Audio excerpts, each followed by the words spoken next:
بدرهم تقدر تحيد لك مشكل كبير يقدر يعتقك اخويا من الموت. بدرهم شنو غادي دير بها؟ غادي تاخد بها سانيكروا بحال هادي بدرهم. خرج واحد الفيديو البارح ديال واحد السيد تيقول لك ديرو بطاطا، يعني ببطاطا تقدر تحيد لك واحد المشكل كبير، هو ديك الضبابه اللي كتكون لداخل في الطوموبيل. يعني ملي كتجي تركب بالليل كتلقى الطوموبيل مضبه من الداخل، يعني ملي كتكون البروده بزاف برا، يعني كتكون الضبابه برا، الطوموبيل من الداخل كتضبب. وهاد السيد قال لكم خصكم ديروا بطاطا يعني لداخل تحكوا بها، ولكن بطاطا خويا راه ما لقيناش اخويا ناكلوها. الناس راه بطاطا هادي راه نتغدى بها، دابا هاد البطاطا انا غادي نتغدى بها. الناس علاش داروا هاد الوسائل ديال التنظيف، الماء ديال الزاج. كاين واحد الطريقه اخرى الناس كيديروا الاخر كيديروا الصابون تاع الحجره كيحكوه على الدجاجه. ولكن في الطريقه اللي غندير لكم انايا هي هاد السانيكروا. هادي الطريقه اللي غادي ديرها، لان هذاك ثاني اكسيد الكربون اللي كيخرج منا من الذات ديالنا ملي كتكون الطوموبيل مسدوده وكتكون لداخل واحد برا واحد البروده كبيره، كتولي الضبابه وخصوصا بالليل الطوموبيل كتضبب. كينوض الواحد كيحك الطوموبيل بحال هكا بيديه وكتضبب الطوموبيل. ملي كيحكك بحال هكا الزاج كيبقى يدسم. ولهذا الطريقه فعاله الخوت، والناس راه مجربينها، طريقه فعاله.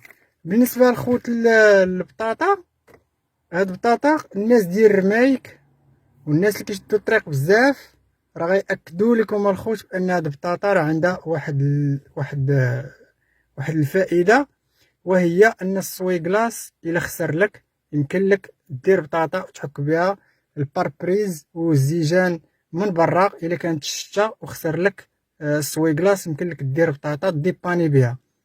ولكن هذيك ما عندكش الحل، يمكن لك ديباني بطاطا، لان هذه الخوت راه نعمه ديال الله سبحانه وتعالى، ماشي غنوضو نبقاو نحكو بها حنا الزاج. وكاين في الحوان تاع الخوت طرق، كاين الصابون، كاين الماء ديال الزاج، كاين بزاف ديال الطرق باش تحيد اخويا ديك الضبابه وداك الليدام اللي كيترسب على الزاج ديال الطوموبيل.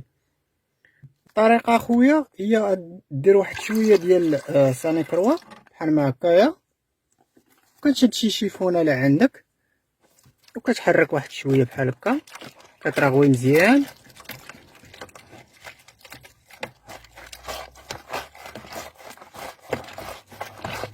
كترغوي مزيان وكتمسح بها الدجاج، كترغوي مزيان كتمسح بها الدجاج بهاد الطريقه، كتعصر شويه وكتمسح بها الدجاج بهاد الطريقه.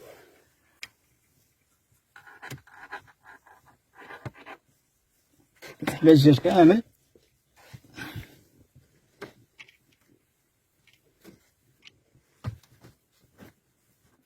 وكتاخد بوت شامو، بودو شاموا، حنا تنقولوا ليه بوت شامو،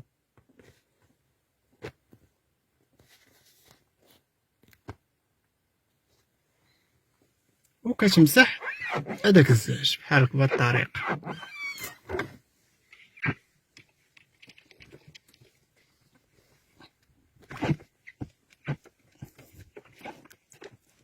بعد ما كتسالي المسيح شوف الدجاج كيفاش كيرجع نقي. وكتزيد واحد الطريقه بسيطه، كتزيد انك كتطلق الشوفاج باش ينشف،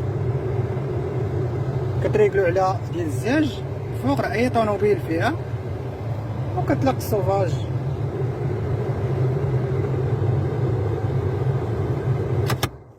كتطلق الصوفاج صافي الزاج كيرجع نيو.